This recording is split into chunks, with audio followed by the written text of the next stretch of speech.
nagore agertzen danean konturatzen gara Helene ere nun dagoen, ez? Ematen du Helene badagoela urrutiago, ez? Askotan esan den bezala ez daude puntu berdinean, ez? Baina puntu desberdinetan, baina hainbaten ere toki berdinean daude. Eta beti egongo dira, naiz eta mila buelta eman gauzeri lekua beti hor egongo da.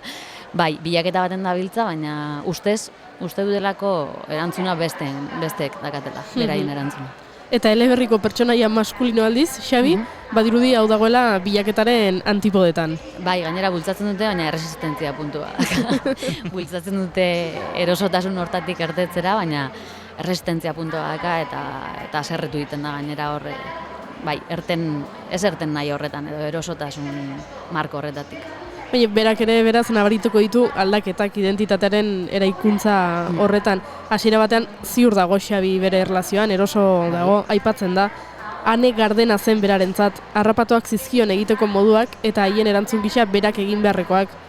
Baina badirudi hori ere zalantzan jartzen duela punturen batean. Bai, hanen egiteko moduak aldatzen dira momentuan. Aneri harrapatuta dira egiteko moduak eta orduan edozein egoera suertatzen den momentuan badaki erantzuna edo konpontzeko era zein dan. Ane beste era batera funtzionatzen den moduan berak ere eraiki behar ditu modu berriak berekin harremantzeko eta hor sortzen zaizkio, gehien bat haserreak.